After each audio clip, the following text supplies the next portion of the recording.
दोस्तों नमस्कार, उम्मीद करता हूँ आप सब लोग अच्छे होंगे। तो लास्ट एपिसोड में हमने डेरिवेटिव का मतलब देखा था कि भाई कैसे हम ग्राफिकल अप्रोच से डेरिवेटिव को डिफाइन करते हैं, मतलब कैसे बनाते हैं, डिफरेंशिएट कैसे करते हैं फंक्शन को। मैक्सिमा मिनिमा पॉइंट को हमने समझा था और हमने बताया था कि मैक्सिमम वैल्यू और मैक्सिमा इन दोनों में फ़र्क है। ठीक है, तो कैसे हम मैक्सिमा पॉइंट या मिनिमा पॉइंट को चेक करेंगे वो मैंने आपको डबल डेरिवेटिव से बताया था, उसको भी आज हम देखेंगे। तो चलिए फिर से एक बार एक नई शुरुआत करते हैं और कुछ चीज़ें ऐसी हैं जो हम ऑलरेडी पढ़ चुके हैं उनको भी देखेंगे। ठीक है, जैसे कि ग्राफ को डिफरेंशिएट करना, हालांकि मैंने कल भी बताया था आपको लास्ट क्लास में, उसमें हमने डिफरेंशिएट किया था कि भाई कैसे वो लीनियर फंक्शन था। ठीक है, बट अगर कोई कर्वी फंक्शन भी आ जाए, कोई टेढ़ा मेढ़ा कर्व आ जाए तो उसको भी आप डेरिवेटिव ले सकते हो उसका। ठीक है, और मल्टीपल डेरिवेटिव ले सकते हो। तो चलिए एक दो क्वेश्चन करते हैं पहले उसके ऊपर और उसके बाद थोड़ा सा आगे बढ़ेंगे और मैक्सिमम मिनिमा को देखेंगे और फिर थोड़ी बहुत इसकी एप्लीकेशन को भी थोड़ा सा समझेंगे, खासकर जो स्पीड एंड टाइम का जो रिलेशन होता है उसको थोड़ा सा देखेंगे, क्योंकि वहाँ पे डिफरेंशिएशन बहुत ज़्यादा यूज़ होता है। ठीक है, तो चलिए दोस्तों ज़रा एक क्वेश्चन से शुरुआत करते हैं। तो मान लीजिए मेरे पास कोई फंक्शन है और फंक्शन मेरा कुछ इस तरह का है, कोई टाइम का फंक्शन है। ठीक है, और वो इस तरह का है।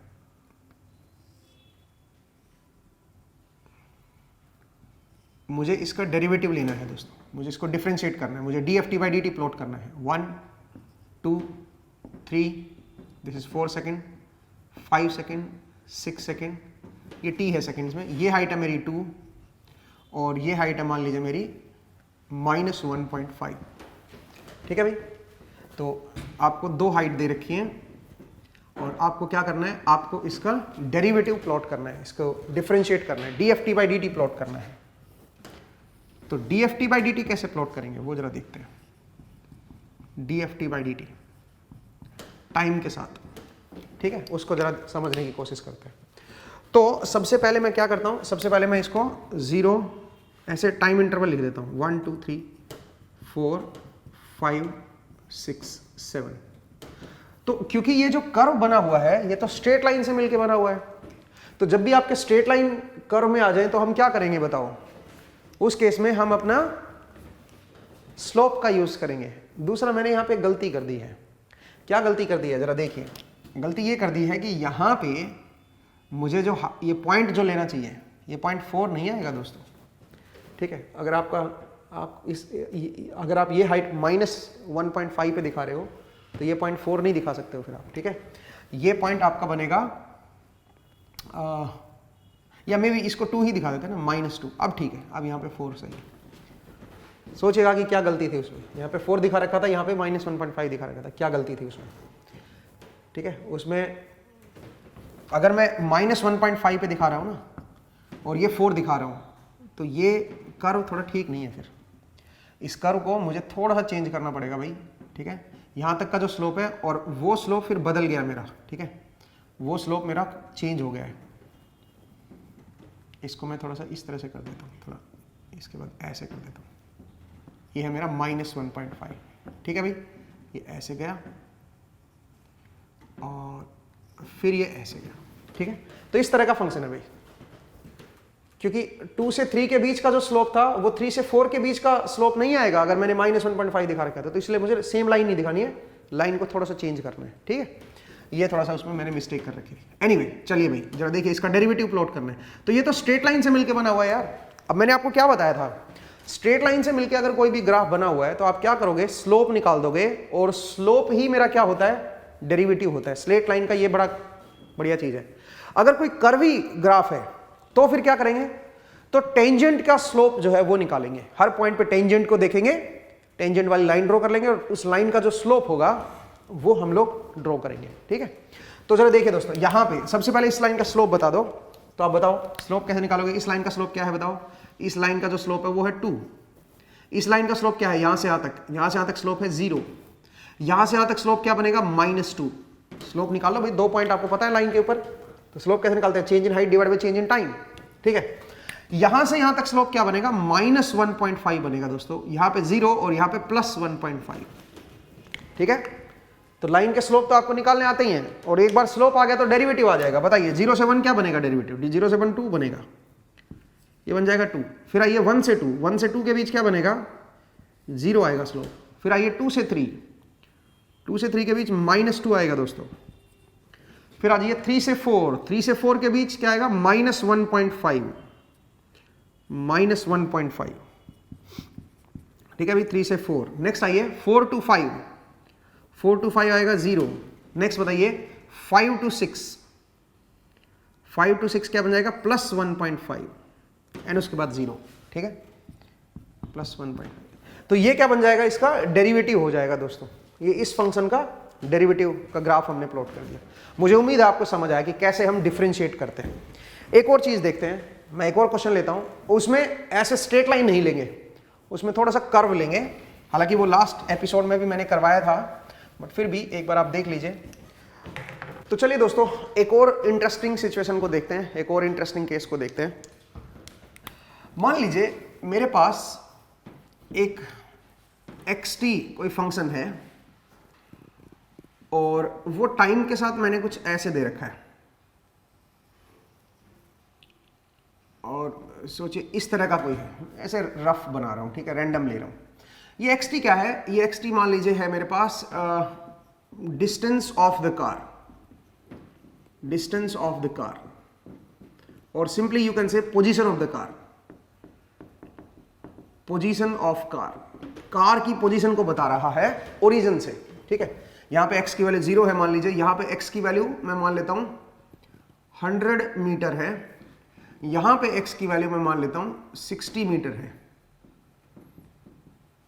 मैं भी यहां पे मैं कुछ अलग ले लेता हूं, चलो 40 ले लेता हूं, 40 मीटर है। और यहां पे क्योंकि मिडिल में आ गया थोड़ा सा, तो मैं इसको ले लेता हूं 60 मीटर। ठीक है, और उसके बाद ये ऐसे भाई इस तरह से मान लीजिए ऐसा कुछ आपको ग्राफ दे रखा है, ये सेकंड्स में है, और यहां पे जो टाइम है मेरा, वो टाइम है मेरा 10 सेकंड। यहां पे जो टाइम है वो मान लीजिए मैं 20 मान लेता हूं, और यहां पे जो टाइम है वो मैं मान लेता हूं 30 सेकंड, 30 सेकंड है। अब मुझे क्या करना है, मुझे इसका dxt/dt का ग्राफ देखना है, मुझे इसका डेरिवेटिव देखना है dxt/dt। तो सबसे पहले तो दो चीजें समझिए। ये ग्राफ है distance of the car, car की डिस्टेंस ओरिजिन से कितनी है। तो अगर मैं देखूं तो ये 1 डायमेंशनल मोशन है दोस्तों, ये मेरा x डायरेक्शन है मान लीजिए, और ये मेरा ओरिजिन है। t = 0 पे वो यहां पे था, कार यहां पे थी, और t = 10 सेकंड पे वो कहां पे पहुंच गई बताओ, 100 मीटर पे पहुंच गई है। इसका मतलब वो आगे की तरफ ट्रेवल किया है, पॉजिटिव x में गई है। उसके बाद अगले 10 सेकंड में क्या हुआ, 100 से 40 पे आ गई, इसका मतलब वापिस आई है कार। इसका मतलब यहां पे डायरेक्शन में बदलाव हुआ है, कार ने अपना यू टर्न मार लिया है और वापिस आई है कहां तक बताओ, 40 तक, 40 मीटर तक वापिस आई है।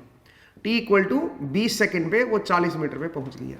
उसके बाद फिर से क्या हुआ, फिर से उसकी position, distance of the car, of the car का मतलब समझिए ओरिजिन से बात हो रही है भाई, ओरिजिन से कितना कार अवे है। तो इसका मतलब अगले 20 से लेके 30 में क्या हो जाएगा, फिर से 40 से कहां पे चली जाएगी, 60 पे चली जाएगी, 40 से 60 पे चली गई। ठीक है, 60 मीटर पे आ गई है, t = 30 सेकंड में। तो इसका मतलब क्या हो रहा है, ये उसकी पोजीशन का ग्राफ है, डिस्टेंस ऑफ द कार है। एक और ग्राफ होता है और वो होता है distance travelled by car, distance travelled by car. अगर डिस्टेंस ट्रेवल्ड बाई कार की अगर मैं बात करता ना, तो ऐसा ग्राफ पॉसिबल ही नहीं है डिस्टेंस ट्रेवल्ड बाई कार का। क्यों, क्योंकि कार की जो डिस्टेंस ट्रेवल कर, दोनों में फर्क समझो, एक है distance of the car from origin obviously, and एक है distance travelled by car. Distance travelled by car जो होगी ना, वो कभी भी डिक्रीज नहीं हो सकता दोस्तों, चाहे कार आगे जाए चाहे पीछे आए, कैसे भी घूमे। आप कॉमन सेंस लगाओ, आप आगे जा रहे हो पहले 100 मीटर और फिर 60 मीटर पीछे आ रहे हो, तो आपकी डिस्टेंस जो दिखाएगा कार की रीडिंग में वो 160 मीटर दिखाएगा। उसके बाद फिर से आप 20 मीटर आगे चले हो, तो टोटल आप 180 मीटर चले हो। तो कार हमेशा डिस्टेंस ऑलवेज टाइम के साथ क्या होती है, बढ़ती है। Distance travelled by the car कभी नेगेटिव नहीं हो, कभी डिक्रीज नहीं हो सकती। कहने का मतलब यह है कभी डिक्रीज नहीं हो सकती। लेकिन डिस्टेंस ऑफ द कार या position of the car decrease भी हो सकती है, इंक्रीज भी हो सकती है, इवन नेगेटिव भी हो सकती है। पोजीशन नेगेटिव होने का क्या मतलब, अगर ये नीचे आ जाता ग्राफ नेगेटिव होता तो इसका मतलब ये इस ओरिजिन से पीछे की तरफ चली गई है कार।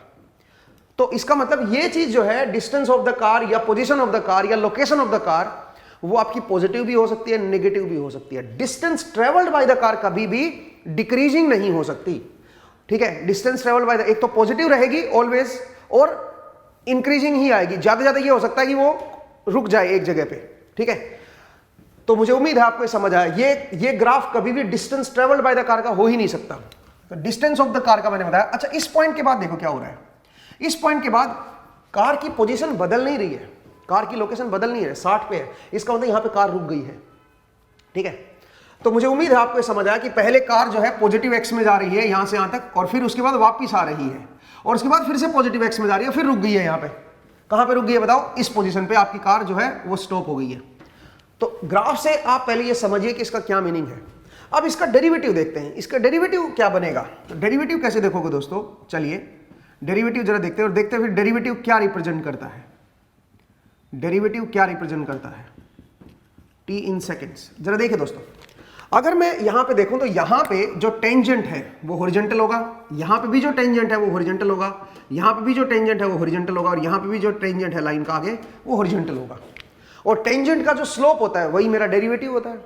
तो आप बताओ, यहां पे जो डेरिवेटिव आएगा वो 0 आएगा, यहां पे जो डेरिवेटिव आएगा वो भी 0 आएगा, और यहां पे जो डेरिवेटिव आएगा वो भी 0, और शुरू में भी जो डेरिवेटिव आएगा वो भी 0 आएगा। यहां से लेके यहां तक जो डेरिवेटिव होगा वो पॉजिटिव होगा दोस्तों। क्यों? क्योंकि जो टेंजेंट ड्रॉ करोगे कहीं पे भी, इन दोनों पॉइंट के बीच में कहीं पे भी टेंजेंट ड्रॉ करोगे, उस टेंजेंट का जो स्लोप बनेगा वो पॉजिटिव आएगा, राइजिंग आएगा ना। जैसे आपने यहां पे टेंजेंट ड्रॉ किया, वो टेंजेंट जो है टाइम के साथ उसका स्लोप बढ़ रहा है, मतलब पॉजिटिव है इसका स्लोप, ठीक है। टाइम के साथ इसकी हाइट बढ़ रही है, ये ऐसी लाइन है ना, ठीक है। तो आप देख सकते हो यहां से यहां तक जो डेरिवेटिव बनेगा 0 से लेकर 10 सेकंड तक वो पॉजिटिव होगा। फिर बताइए 10 से 20 तक क्या बनेगा? नेगेटिव। फिर 20 से 30 पॉजिटिव, और 30 के बाद फिर से आपका जो डेरिवेटिव आएगा वो 0 आएगा दोस्तों, ठीक है। तो अगर मैं ड्रॉ करूं डेरिवेटिव, तो डेरिवेटिव कुछ इस तरह का बनेगा दोस्तों, मतलब रफ ड्रॉ कर रहा हूं मैं, इसके बाद 0 हो जाएगा। अब सवाल ये उठता है कि यहां पे आपने मैग्नीट्यूड ज्यादा क्यों ले लिया, यहां पे कम क्यों ले लिया, और यहां पे और कम ले लिया? उसका क्या कारण है? उसका एक सिंपल सा कारण मैं बता रहा हूं। देखो, मैंने कुछ कैलकुलेशन नहीं की, इसकी इक्वेशन नहीं दी मैंने, मैं बस आप रफली प्लॉट कर रहा हूं। उसका कारण यह है कि यहां पे मैंने ज्यादा मैग्नीट्यूड दिखाया, हाइट ज्यादा दिखाई है। वो इसलिए बिकॉज अगर आप देखोगे तो पहले 10 सेकंड में 100 मीटर का बदलाव है। अगर मैं एवरेज की बात करूं कि एवरेज किस स्पीड से चला है ये, तो मैं बोलूंगा कि भाई 10 सेकंड में 100 मीटर कवर कर लिया कार ने, तो इसका मतलब तेज चली होगी। और फिर अगले 10 सेकंड में क्या हुआ? केवल 60 मीटर वापस आई है, तो वो थोड़ी स्लो आई होगी वापस। और फिर अगले 10 सेकंड में क्या हुआ? केवल 20 सेकंड है। तो इसका मतलब हर 10 सेकंड में उसकी स्पीड क्या होती जा रही है? कम होती जा रही है। इसलिए इनका मैग्नीट्यूड जो है वो कम होता जाएगा, इनकी जो हाइट है वो कम होती चली जाएगी, ठीक है। दैट्स वाई मैंने यहाँ पे ज्यादा हाइट दिखाई, यहाँ पे कम हाइट, यहाँ पे और कम हाइट दिखाई। पॉइंट को समझिए। तो अब ये इसका डेरिवेटिव होगा, लेकिन क्वेश्चन ये है कि इसके डेरिवेटिव का मीनिंग क्या है? क्या इसके डेरिवेटिव को मुझे स्पीड बोलना चाहिए? Answer is no. आप स्पीड नहीं बोल सकते, ठीक है।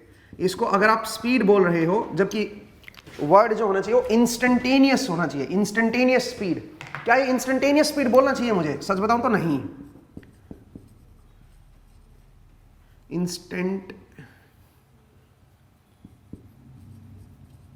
इंस्टेंटेनियस स्पीड, असल में ये वर्ड जो है ना सही नहीं है। आप बोलोगे सर क्या दिक्कत है, इंस्टेंटेनियस स्पीड ही तो होगी। जनाब इसमें ना, जब भी आप किसी भी, अभी तक हम इसको ऑब्जर्व नहीं कर रहे थे, अब आगे से आप इसका ध्यान रखिएगा। जब भी आप पोजीशन का डेरिवेटिव लोगे ना, पोजीशन का डेरिवेटिव या फिर डिस्टेंस ऑफ द कार या लोकेशन का डेरिवेटिव लोगे, लोकेशन का ग्राफ दे रखा है और उसका डेरिवेटिव लोगे, तो उसका जो डेरिवेटिव आएगा वो केवल स्पीड को नहीं दिखाएगा, उसमें एक और चीज भी आएगी, दैट इज डायरेक्शन। वो डायरेक्शन की इंफॉर्मेशन भी देगा आपको। आप बोलोगे कहां सर डायरेक्शन की इंफॉर्मेशन है? डायरेक्शन की इंफॉर्मेशन है ना, देखो नेगेटिव हो गया। ये नेगेटिव का क्या मतलब है? स्पीड कभी नेगेटिव नहीं हो सकती। आप सोचे गाड़ी में बैठे हो, स्पीडोमीटर लगा हुआ गाड़ी के अंदर जो स्पीड को मेजर कर रहा है, वो क्या कभी नेगेटिव रीडिंग दिखाता है? कभी नहीं। क्यों नहीं दिखाता? क्योंकि गाड़ी में स्पीड कभी नेगेटिव होती ही नहीं है, चाहे आप इधर चल रहे हो चाहे इधर चल रहे हो, गाड़ी की तो कुछ नेट स्पीड आएगी ना। तो इसलिए यहां पे नेगेटिव ग्राफ आ गया। तो नेगेटिव ग्राफ जो है वो स्पीड का तो हो ही नहीं सकता। जैसे distance travelled by the car का ग्राफ ऐसे डिक्रीजिंग नहीं हो सकता, ऐसे ही स्पीड का ग्राफ कभी भी नेगेटिव नहीं हो सकता। इसलिए इसको हम स्पीड नहीं बोलेंगे, इसको हम क्या बोलेंगे? इसमें डायरेक्शन भी आ गई है। Speed plus direction. नेगेटिव का क्या मतलब है? नेगेटिव डायरेक्शन को ही रिप्रेजेंट कर रहा है कि वो उल्टी डायरेक्शन में हो गई है, अब उस कार जो है उल्टी डायरेक्शन में आ रही है। तो इसका मतलब ये जो ग्राफ है ये स्पीड और उसमें एक और चीज आ गई है डायरेक्शन, डायरेक्शन भी इन्वॉल्व होगी यहां पे। तो ध्यान रखिएगा कि जब भी आप पोजीशन का डेरिवेटिव लेते हो तो इंस्टेंटेनियस स्पीड प्लस डायरेक्शन आएगी। इसी चीज को हम इंस्टेंटेनियस वेलोसिटी बोल देते हैं।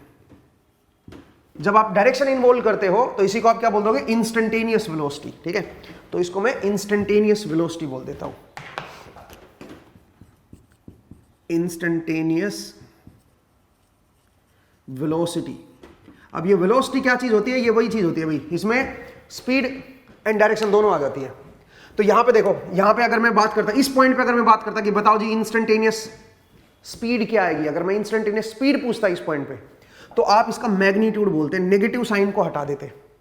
इवन अगर मैं स्पीड का ग्राफ बनाऊं कि भाई इंस्टेंटेनियस स्पीड का ग्राफ बनाओ जी, तो अगर मैं इंस्टेंटेनियस स्पीड का ग्राफ बनाता, इंस्टेंटेनियस स्पीड, तो स्पीड कभी नेगेटिव नहीं हो सकती दोस्तों। तो अगर मैं स्पीड का ग्राफ बनाऊंगा तो कैसा ग्राफ बनेगा दोस्तों? ग्राफ कैसा बनेगा? अच्छा, आप इसको इंस्टेंटेनियस क्यों बोल रहे हो? इसी का मोड ले लो ना, इसी का मैग्नीट्यूड ले लो भाई।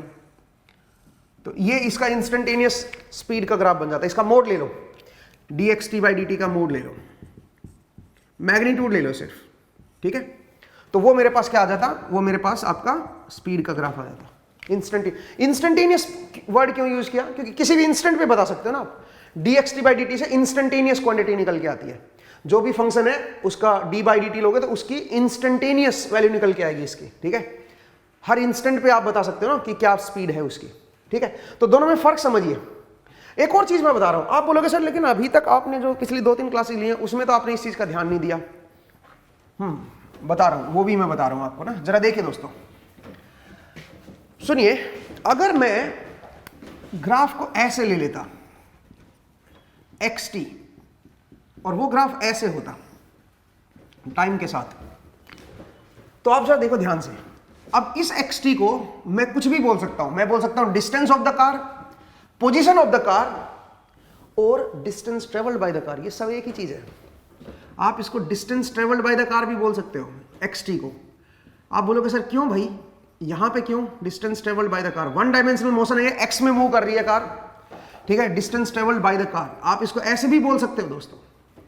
आप इसको डिस्टेंस ऑफ द कार भी बोल सकते हो, ओरिजिन से डिस्टेंस ऑफ द कार, और simply location of the car या फिर पोजीशन ऑफ द कार भी बोल सकते हो। ये सब एक ही ग्राफ है।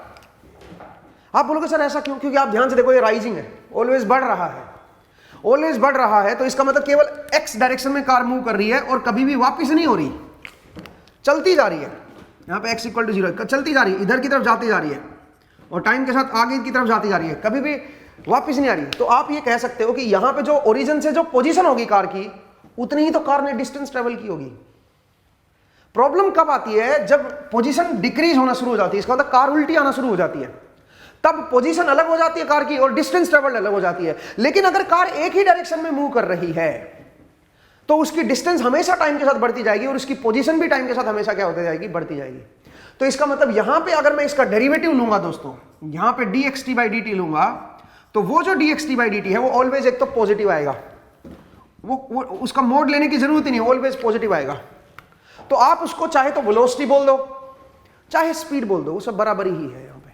इसलिए अभी तक जो हमने ग्राफ लिए थे वो इस तरह के लिए थे, जो ऑलवेज टाइम के साथ क्या हो रहे थे? राइज ही करते जा रहे थे। तो उनमें कोई फर्क नहीं था, उनमें आप इसको स्पीड बोलो चाहे इसको आप वेलोसिटी बोलो। वैसे वेलोसिटी बोलना ज्यादा सही है अगर ये पोजीशन को रिप्रेजेंट कर रहा है। तो अगर ये पोजीशन को रिप्रेजेंट कर रहा है तो वेलोसिटी बोलना ज्यादा सही है। ठीक है, अगर ये डिस्टेंस को रिप्रेजेंट कर रहा है, distance travelled by the car को रिप्रेजेंट कर रहा है, तो इसके डेरिवेटिव को स्पीड बोलना सही है। क्योंकि distance travelled by the car में डायरेक्शन नहीं होती कि वो किस तरफ जा रही है, उसमें कोई डायरेक्शन नहीं है इस डिस्टेंस ट्रेवल्ड में। जैसे कोई गाड़ी चला रहे हो आप दिल्ली गए, दिल्ली से वापस आए, आपका जो गाड़ी का जो मीटर है वो तो आपको सिर्फ ये बताएगा कितना किलोमीटर चले, उसमें डायरेक्शन नहीं है। तो distance travelled by the car का अगर आप डेरिवेटिव ले रहे हो, उसका ग्राफ अगर आप ये ले रहे हो और उसका डेरिवेटिव ले रहे हो, तो क्या लिखना पड़ेगा बताओ? तो फिर इसको स्पीड बोलना ज्यादा एक्यूरेट है, अगर बिल्कुल एक्यूरेट भाषा में अगर आप बात करोगे तो। और अगर आप इसको डिस्टेंस ऑफ द कार बोल रहे हो या पोजीशन ऑफ द कार बोल रहे हो, तो उसमें तो फिर डायरेक्शन भी इन्वॉल्व हो गई है।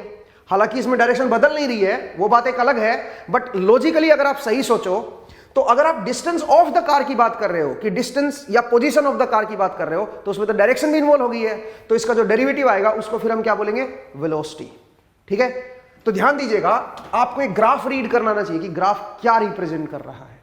मुझे उम्मीद है आपको समझ आया और आपको डेरिवेटिव का मीनिंग समझ आया। तो आगे के जो एपिसोड आएंगे उनमें हम इस चीज का बहुत ज्यादा ख्याल रखेंगे कि ये ग्राफ किस चीज का है। ठीक है, ये distance travelled by the car का ग्राफ है, ये तो खैर हो ही नहीं सकता distance travelled by the car का ग्राफ। ठीक है, ये हो सकता है क्योंकि इसमें राइज करता है, तो इसको आप distance travelled by the car भी बोल सकते हो या पोजीशन ऑफ द कार भी बोल सकते हो।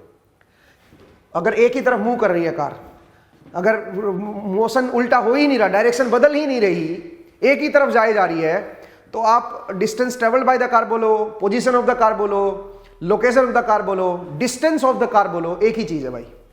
डेरिवेटिव जो आएगा उसको स्पीड बोलो, वेलोसिटी बोलो, कोई फर्क नहीं पड़ेगा, उसे एक ही चीज है। बट ध्यान रखिएगा, मोर लॉजिकली अगर आपको चलना है, बिल्कुल एक्यूरेट अगर आपको चलना है, तो distance travelled by the car का जो डेरिवेटिव होता है वो स्पीड को रिप्रेजेंट करेगा, क्योंकि distance travelled by the car में डायरेक्शन इन्वॉल्व नहीं होती।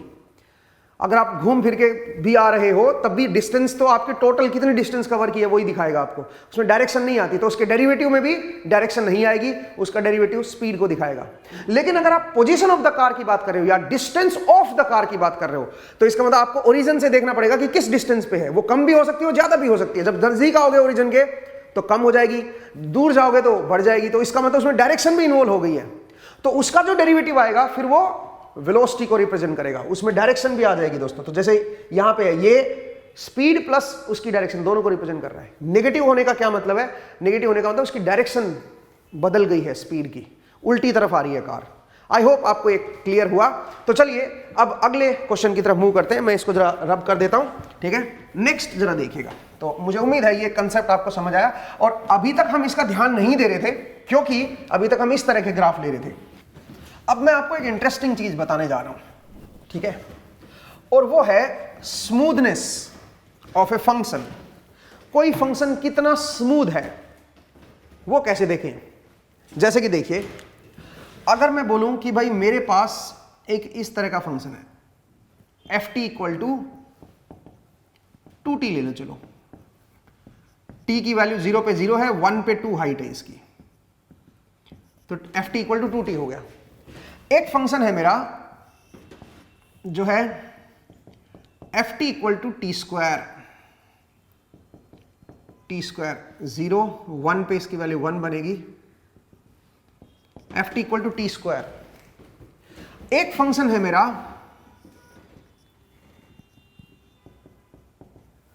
F T equal to T cube, F T equal to T cube, 0 पे 0 है, 1 पे इसकी हाइट जो है वो 1 ही है, 2 पे इसकी हाइट 8 हो जाएगी।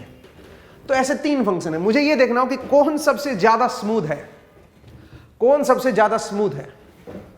कैसे देखोगे भाई, इसका डेरिवेटिव निकालो, dft बाई dt क्या आया बताओ, dft बाई dt आ गया 2, dft बाई dt क्या आ गया मेरा 2। ठीक है, फिर से डेरिवेटिव निकालो। अब अगर इसका एक और बार डेरिवेटिव निकाल दूंगा तो क्या आएगा दोस्तों, 0 आ जाएगा, कांस्टेंट नंबर का डेरिवेटिव 0 होता है ना। अब आ जाओ यहां पे dft बाई dt बताओ क्या बना, dft बाई dt बना 2t। एक और बार डेरिवेटिव निकालो जरा, डबल डेरिवेटिव निकाल दो, क्या बन गया बताओ 2। फिर से एक और बार डेरिवेटिव निकाल दो, अब क्या बना ये, अब बना 0। 3 बार डेरिवेटिव लेने पड़े। यहां पे आइए, पहला डेरिवेटिव निकालिए, पहला डेरिवेटिव आएगा 3t स्क्वायर, फिर अगला डेरिवेटिव निकालिए, अगला जो डेरिवेटिव आएगा वो आएगा 6t, फिर एक और बार डेरिवेटिव निकालिए, वो आएगा 6, फिर एक और बार डेरिवेटिव निकालिए, वो क्या बन जाएगा, वो बन जाएगा मेरा 0। तो अब आप तीनों को समझिए, अगर आप ध्यान से देखें तो यहां पे सेकंड डेरिवेटिव 0 हुआ है, यहां पे मेरा थर्ड डेरिवेटिव 0 हुआ है, और यहां पे मेरा फोर्थ डेरिवेटिव 0 हुआ है। जिस फंक्शन के जितने ज्यादा डेरिवेटिव एग्जिस्ट करते हैं वो उतना ही स्मूथ फंक्शन होगा, उतना ही उसकी स्मूथनेस ज्यादा होगी। ठीक है, अब आइए दुनिया का सबसे स्मूथ फंक्शन कौन सा है वो जरा देखते हैं।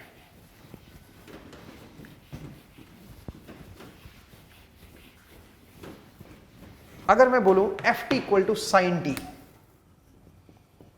F T equal to sine T, अगर ये फंक्शन है, अब मैं डेरिवेटिव लूं इसका, तो डेरिवेटिव आएगा कोस टी, फिर से डेरिवेटिव ले लूं इसका, तो क्या आ जाएगा दोस्तों, माइनस साइन टी, फिर से डेरिवेटिव ले लूं इसका, तो क्या आ जाएगा बताओ जरा, माइनस कोस टी, फिर से डेरिवेटिव ले लूं अगर मैं, तो क्या हो जाएगा दोस्तों बताइए, साइन टी, और फिर से वही शुरू हो जाएगा, यहां से चलना शुरू हो जाएगा, फिफ्थ डेरिवेटिव ये बन जाएगा, सिक्स्थ ये बन जाएगा, सेवंथ ये, एट्थ ये, नाइन्थ ये, टेंथ ये, इलेवंथ ये। इसका मतलब इसके आप कितने डेरिवेटिव ले सकते हो, तो कभी जीरो ही नहीं बनेगा, ये खत्म ही नहीं हो रहा। तो दुनिया का सबसे स्मूथ फंक्शन है ये, ठीक है, इसकी स्मूथनेस सबसे ज्यादा है।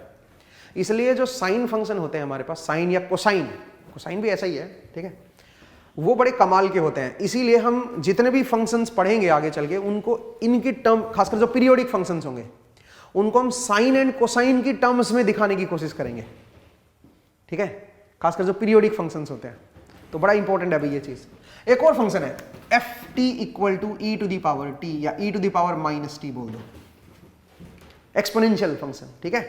तो अगर मैं इसका डेरिवेटिव लूं दोस्तों टाइम के रेस्पेक्ट में, तो क्या बन जाएगा, minus E to the power minus T, फिर से डेरिवेटिव लो जरा, ये क्या बन जाएगा बताओ जरा, E to the power minus T बन जाएगा, फिर से डेरिवेटिव लो जरा, क्या बन जाएगा दोस्तों, फिर से minus E to the power minus T आ जाएगा। तो यही चीज फिर बार बार आना शुरू हो जाएगी। तो इसका मतलब ये फंक्शन भी स्मूथ फंक्शन है, सबसे स्मूथ फंक्शन है। तो ऐसे नेचर में बड़े सारे फंक्शन, जितने किसी फंक्शन के ज्यादा डेरिवेटिव एग्जिस्ट कर रहे हैं, उतना ही ज्यादा वो फंक्शन स्मूथ है, ठीक है, याद रखिएगा इस पॉइंट को, ठीक है ना। शार्प पॉइंट जो होते हैं उनके डेरिवेटिव बहुत जल्दी खत्म होना शुरू हो जाते हैं, उनके कम डेरिवेटिव होते हैं, जहां पे फास्ट चेंजेस आते हैं, जहां पे ज्यादा चेंजेस आते हैं। अब एक और बात बताता हूं, डेरिवेटिव का एक और मीनिंग समझाता हूं मैं आपको, देखिएगा दोस्तों। अगर मैं आपसे ये बोलूं कि मेरे पास इस तरह का कोई फंक्शन है 0 1 और ये हाइट मेरी 1 ही है, ठीक है, इसका डेरिवेटिव प्लॉट करो आप। तो इसका डेरिवेटिव अगर मैं प्लॉट करूंगा, जरा ध्यान से देखना भाई, तो डेरिवेटिव का मतलब होता है चेंज, स्लोप, किस रेट से बदल रहा है ये। तो यहां से यहां तक क्या बनेगा, स्लोप मेरा 1, और उसके बाद चेंज होना बंद हो गया तो स्लोप आ गया 0, इसके बाद स्लोप 0 है, तो ये इसका डेरिवेटिव आ जाएगा दोस्तों। तो आप देख सकते हो डेरिवेटिव कहां अपीयर हुआ, जहां जहां फंक्शन में बदलाव हो रहा था। जब फंक्शन ने बदलना बंद कर दिया, डेरिवेटिव क्या हो गया मेरा, 0 हो गया।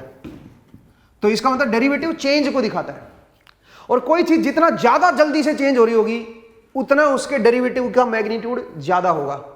जैसे कि देखिए, अगला एक और फंक्शन लेता हूं, सेम ही फंक्शन है, उसमें बस मैं 1 हाइट ले रहा हूं, बट 1 हाइट जो है वो 1 सेकंड की बजाय मैं हाफ सेकंड में ले रहा हूं, हाफ सेकंड में ले रहा हूं। अब बताओ डेरिवेटिव क्या आएगा इसका। अगर मैं इसका डेरिवेटिव प्लॉट करूंगा, तो हाफ सेकंड तक आपका जो स्लोप है वो क्या हो जाएगा, देखो हाइट उतनी ही हो रही है यहां पे और यहां पे, बस यहां पे 1 सेकंड ले रहा था उस हाइट को चेंज होने में, यहां पे हाफ सेकंड ले रहा है। तो अब बताओ यहां पे जो डेरिवेटिव आएगा एफ टी का, ये मेरा एफ टी है, इसका डेरिवेटिव अगर मैं प्लॉट करूं तो क्या बनेगा दोस्तों, अगर मैं डेरिवेटिव प्लॉट करूंगा तो क्या बनेगा, यहां पे डेरिवेटिव आएगा 2 और बाद में डेरिवेटिव हो जाएगा 0। इसका मतलब डेरिवेटिव किसको पकड़ रहा है, चेंज को पकड़ रहा है। यहां पे कोई चेंज नहीं हो रहा था, डेरिवेटिव 0 आ गया। यहां पे चेंज हो रहा था तो डेरिवेटिव कुछ अपीयर हुआ है, कुछ बना है। और कितना फास्ट चेंज हो रहा है, यहां से यहां तक देखो, ये बहुत जल्दी चेंज हो रहा है, क्योंकि सेम हाइट पहुंचने में यहां पे 1 सेकंड लग रही है, यहां पे हाफ सेकंड लग रही है। तो यहां पे जो डेरिवेटिव की वैल्यू आएगी वो उतनी ज्यादा आएगी। फिर यहां पे डेरिवेटिव की जो वैल्यू आएगी, यहां पे 2 आएगा, इसका स्लोप मेरा 2 है ना, तो डेरिवेटिव की वैल्यू 2 हो जाएगी। तो कोई चीज जितना फास्ट चेंज होगी, उतना ही ज्यादा उसका डेरिवेटिव होगा, डेरिवेटिव का एम्पलीट्यूड उसका उतना ही ज्यादा होगा। तो अगर मैं आपकी तस्वीर लूं और आपकी तस्वीर को एक डिफरेंशिएटर से पास कराऊं, जो आपकी तस्वीर का डेरिवेटिव ले लेता है, ऐसे होते हैं सिस्टम, फिलहाल उनको छोड़ दीजिए, बट सिर्फ आप अपने डेरिवेटिव ऑपरेशन को दिमाग में रखिए। अगर मैं आपकी तस्वीर लूं और उसको आप किसी डेरिवेटिव के थ्रू पास कराऊं, तो कुछ हिस्से आपके ऐसे हैं जिनमें बहुत ज्यादा तेजी से बदलाव होता है, कुछ हिस्से ऐसे होते हैं जिनमें तेजी से बदलाव नहीं होता। जैसे कि मैं आपको एग्जांपल देता हूं, जैसे कि अगर आप देखोगे नाक का ये वाला हिस्सा, ऊपर वाला हिस्सा, ये वाला हिस्सा ज्यादा तेजी से नहीं सरफेस में बदलाव हो रहा, इधर से इधर कर्व बना है, तो ऐसा सा कर्व बना हुआ है, ठीक है। तो यहां पे जो डेरिवेटिव लोगे जिस भी वेरिएबल के साथ, अगर आप देख रहे हो वेरिएबल एक्स एक्सिस इधर ले लो, तो एक्स के साथ यहां पे थोड़ा सा कर्व चेंज हुआ या कुछ भी ऐसे वेरिएबल के साथ बदल रहा है ये, तो इसका मतलब यहां पे जो डेरिवेटिव आएगा वो जो नाक वाला नीचे वाला हिस्सा है, ये वाला हिस्सा, उसके कंपैरिजन में कम आएगा। यहां पे डेरिवेटिव कम होगा कंपेयर टू यहां वाले हिस्से के। क्यों?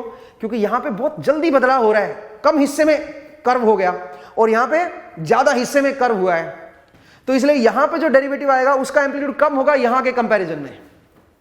तो पॉइंट को समझो भाई, मैं क्या बताने की कोशिश कर रहा हूं। जो चीज जितनी जल्दी चेंज हो रही है ना, जितना फास्ट वेरिएबल के साथ बदल रही है, इस वेरिएबल जो भी इंडिपेंडेंट वेरिएबल, यहां पे जैसे टाइम इंडिपेंडेंट वेरिएबल है, तो यहां पे देखो टाइम में हाफ सेकंड में ही 1 हाइट ले लेता है, यहां पे 1 सेकंड में 1 हाइट लेता है।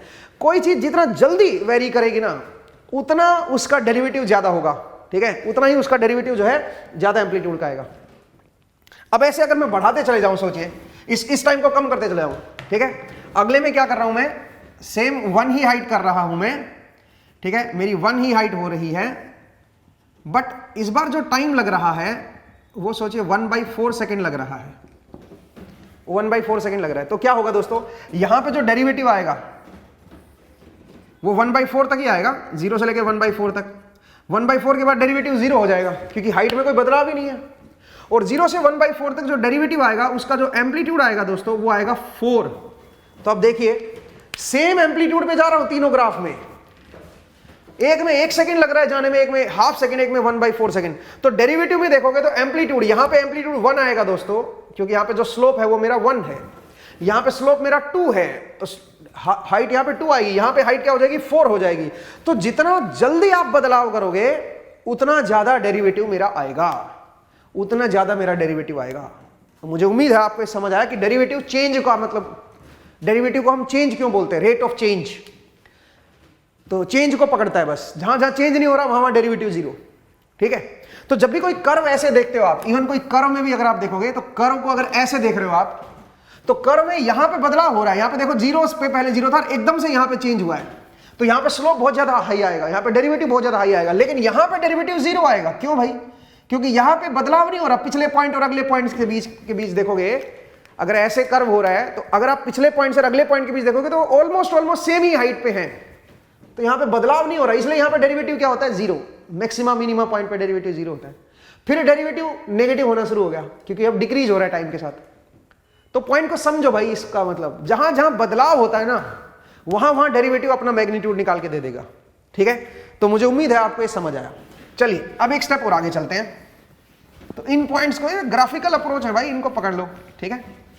तो पिछले ही क्वेश्चन में जो स्पीड वाला कर्व मैंने बनाया था, उसमें देखो स्पीड वाला जो कर्व बनाया था, एक बार अगर उसको दोबारा देखते हो आप, ठीक है, ऐसे गया था मेरे ख्याल से, ठीक है, ऐसे हुआ था भाई। तो उसमें अगर आप ध्यान से देखें तो 0 से, और ये था 10 सेकेंड, और ये कहां तक चला गया था बताओ, ये 100 मीटर तक चला गया था, और फिर ये 40 मीटर तक वापस आया था। तो अब देखो 10 से 20, अब बताओ बदलाव देखो, यहां पे 10 सेकंड में ही 100 मीटर बदल गया, और अगले 10 सेकंड में केवल 60 मीटर बदला है। तो इसका मतलब क्या हुआ, डेरिवेटिव का मैग्नीट्यूड कहां ज्यादा आएगा, यहां से यहां पे अगर आप देखोगे तो यहां पे जो मैग्नीट्यूड है वो थोड़ा ज्यादा नजर आएगा डेरिवेटिव का, क्योंकि यहां पे एम्पलीट्यूड ज्यादा आएगा डेरिवेटिव का, क्योंकि यहां पे ज्यादा चेंज हो रहा है, कम उतने ही टाइम में ज्यादा बदलाव हो रहा है, ज्यादा डिस्टेंस का बदलाव हो रहा है। अगले 10 में बदलाव तो हो रहा है डिस्टेंस का, बट 60 का ही बदलाव हो रहा है, तो यहां पे इसलिए एम्पलीट्यूड थोड़ा कम आएगा, ठीक है। इस जोन में जो हाइट बनेगी एम्पलीट्यूड की, वो थोड़ी सी पिछली वाली हाइट से थोड़ी कम आएगी। तो इसलिए आपने देखा होगा जब डेरिवेटिव का ग्राफ हमने प्लॉट किया था, तो यहां पे इस जोन में मैंने थोड़ा बड़ा दिखाया था उसको, ठीक है, इस जोन में मैंने थोड़ा बड़ा दिखाया था और इस जोन में थोड़ा छोटा दिखाया था, ठीक है। ये हाइट जो है ये थोड़ी छोटी दिखाई थी इसके कंपैरिजन में। तो आप पॉइंट को समझो कि ऐसा क्यों किया था मैंने, ठीक है ना। तो मुझे उम्मीद है डेरिवेटिव का मतलब आप समझे कि डेरिवेटिव जो है चेंज को कैसे दिखाता है, बदलाव को कैसे पकड़ता है, ठीक है। आगे बढ़ते हैं भाई, नेक्स्ट जरा देखिए, डेरिवेटिव से आप क्वाड्रेटिक फंक्शन पे आप अपने आप को लेके आइए। क्वाड्रेटिक फंक्शन कैसे बने थे, कोई जैसे ft फंक्शन है, t² + 2t + 4 मान लीजिए फंक्शन है। तो मैंने आपको बताया था कि इसका जो ग्राफ है वो टाइम एक्सिस पे ये एक पैराबोला बनेगा, टाइम एक्सिस पे दो जगह कट कर सकता है। अगर मैं एफ टी की वैल्यू को 0 कर दूं, मुझे देखना है कि कौन से टाइम पे ये जो फंक्शन है वो 0 बन रहा है। तो वो 2 पॉइंट पे 0 बन सकता है भाई, रियल एंड अनइक्वल पॉइंट पे, या ऐसा हो सकता है कि टच करे इस कर्व को तो केवल एक ही पॉइंट पे 0 बने, या ऐसा हो सकता है कि भाई ये जो है कभी क्रॉस ही ना करे इस एक्सिस को, ना ही टच करे ना ही क्रॉस करे, तो वो तो डिस्क्रिमिनेंट डिसाइड करेगा ना भाई। डी की वैल्यू क्या हो जाएगी, b² - 4ac। नेगेटिव आ गई भाई, तो नेगेटिव आ गई तो इसका मतलब ये कभी भी कट नहीं करेगा। तो क्या होगा, या तो ऑलवेज ऊपर की तरफ आएगा या ऑलवेज ये नीचे की तरफ आएगा। ये कैसे पता करोगे आप, 0 पे देख लो इसकी वैल्यू क्या है, t = 0 पे अगर इसकी वैल्यू देखोगे तो पॉजिटिव है, तो इसका मतलब ये कर्व जो है ऑलवेज ऊपर की तरफ आएगा। सही है भाई, ऐसे ऑलवेज ऊपर की तरफ आएगा, इस तरह का कर्व बनेगा। और t = 0 पे क्या हाइट है इसकी बताओगे, t = 0 पे अगर आप देखोगे तो क्या बन जाएगा, t = 0 पे 4 बनेगा।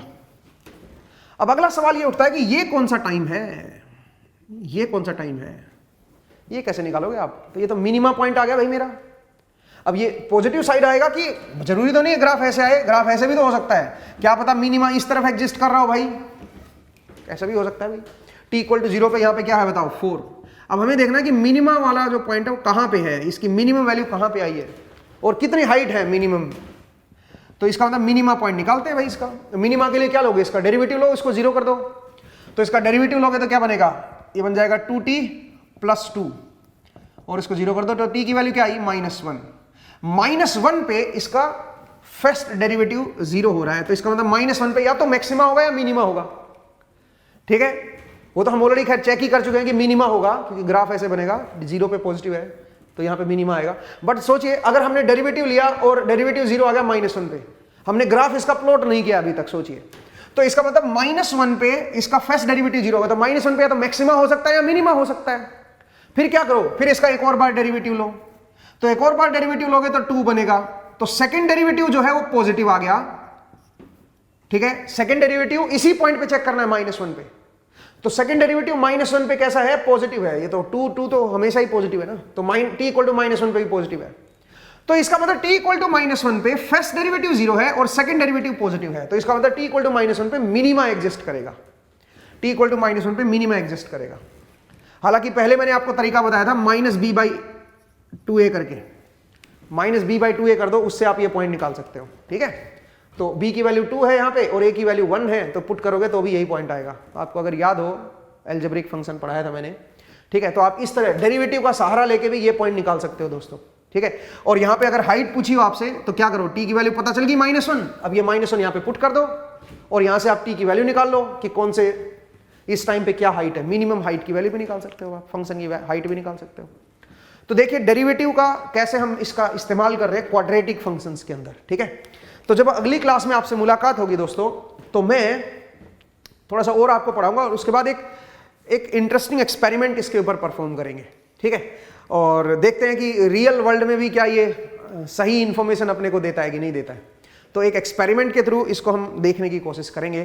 ठीक है, तो आज के लिए हम इतना ही करते हैं दोस्तों, नेक्स्ट क्लास में फिर से आपसे मुलाकात होगी। अपना ख्याल रखिए, पढ़ते रहिए, मुस्कुराते रहिए। नेक्स्ट क्लास में आपसे मिलते हैं।